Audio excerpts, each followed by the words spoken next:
सिंह जसरोटिया, श्री राष्ट्रीय राजपूत का निशान नगर senior vice president Jammu Kashmir. जैसा कि आपको सबको पता है कि हिंदुस्तान में एक बहुत ही बड़ी दुखद घटना जो पिछले कल जयपुर में हुई, हमारे राष्ट्रीय अध्यक्ष सुखदेव सिंह गोगामड़ी जी, जिनके घर में जाकर हथियारों ने एनकाउंटर कर दिया, घर में जाकर उनका कत्ल कर दिया। तो इसके संदर्भ में आज हमने एक भावपूर्ण श्रद्धांजलि उनको अर्पित की है।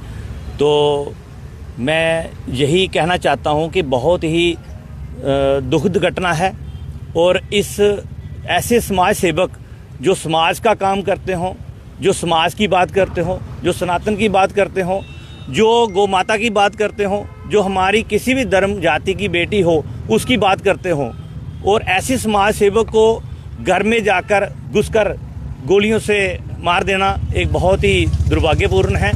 और इस संदर्भ में आपको जैसे पता है 1.5 साल 2 साल से पहले उनको धमकियाँ मिल रही थी और पंजाब पुलिस ने भी एक लेटर लिखकर राजस्थान को सूचित किया था कि आदरणीय सुखदेव सिंह गोगामड़ी जी की सुरक्षा दी जाए, उनको सिक्योरिटी दी जाए। वहाँ पे जो उस टाइम जो सरकार थी तो उन्होंने कोई भी ऐसा संज्ञान नहीं लिया और वहाँ के जो ATS जयपुर की जो पुलिस थी उसने भी एक लिखित एक लेटर दिया था कि इनको सिक्योरिटी दी जाए क्योंकि इनको काफ़ी धमकियाँ मिल रही हैं। तो मैं आपके माध्यम से यही कहना चाहता हूँ कि ये बहुत ही दुर्भाग्यपूर्ण है। जो समाज की सेवा करता है, जो देश की राष्ट्र भावना रखता है, तो ऐसे लोगों को घर जाकर अगर कोई हत्यारा जाके मार देता है तो ये बहुत ही गलत है।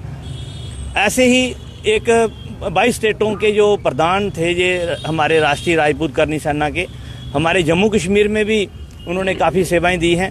तो हम जम्मू कश्मीर के सभी करनी सैनिक की तरफ से और हमारे क्षत्रिय बरादरियों की तरफ से, क्योंकि आपको पता है कि ये सिर्फ राजपूत के नेतृत्व नहीं करते थे, ये हिंदू मुस्लिम सिख ईसाई और जितने भी जाति वर्ग के लोग थे उनके लिए सबके लिए एक चट्टान की तरह खड़े हो जाते थे। आज हमें बहुत ही दुख है। हम यही सरकार से आपके माध्यम से निवेदन करते हैं कि हथियारों को पकड़ के जल्दी से जल्दी उनको एनकाउंटर किया जाए, उनका फांसी दी जाए। तो बस आज हम भावपूर्ण श्रद्धांजलि दे रहे हैं, इसके लिए जय हिंद।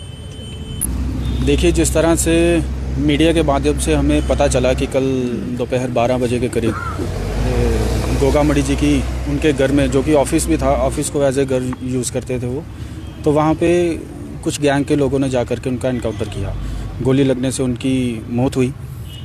तो कहने की बात यह है कि कानून व्यवस्था जिसके लिए वो चिंतित थे काफ़ी समय से, और इसके लिए उन्होंने सिक्योरिटी को लेटर भी लिखा कि मेरे को ख़तरा है, लेकिन इसके बावजूद भी उनको सिक्योरिटी जो है प्रोवाइड नहीं की गई।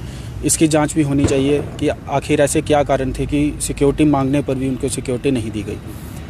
और आपके माध्यम से मैं उनकी फैमिली को, जो उनकी फैमिली को नुकसान हुआ है, माता रानी उन सबको शक्ति प्रदान करे ताकि वो इस दुखी की जो घड़ी है इससे वो उबर सके। इसके साथ साथ में जैसे कि हमारे बड़े भाई साहब ने आपको बताया कि राष्ट्रीय राजपूत करनी सेना के वो राष्ट्रीय अध्यक्ष थे और सभी लोगों को एक समान लेकर के सनातन धर्म के लिए, राष्ट्र के लिए वो एक अग्रसर भूमिका अपनी पूरे देश में जो है वो चला रहे थे।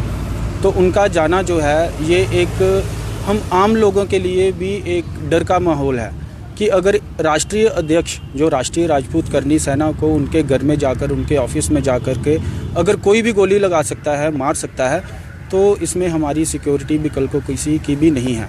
चाहे वो जिलाध्यक्ष होगा, चाहे वो कोई वाइस प्रेसिडेंट होगा किसी राज्य का, तो खतरा सब पे है। कोई पता नहीं है कल को किसको दुकान के अंदर या घर के अंदर कोई गैंग या कोई भी माफिया ग्रुप, कोई भी संगठन कभी भी किसी को कहीं पे भी गोली जो है गोली से छन्नी कर सकता है। तो इसके लिए हमारी होम मिनिस्टर साहब अमित शाह जी से और ये रिक्वेस्ट रहेगी कि जो दोषी है उनको कड़ी से कड़ी सज़ा दी जाए और फास्ट ट्रैक के तहत जो है मुकदमा चले ताकि दोषियों को सख्त से सख्त सज़ा मिले और सोसाइटी में एक एग्जाम्पल सेट हो। धन्यवाद। जय हिंद।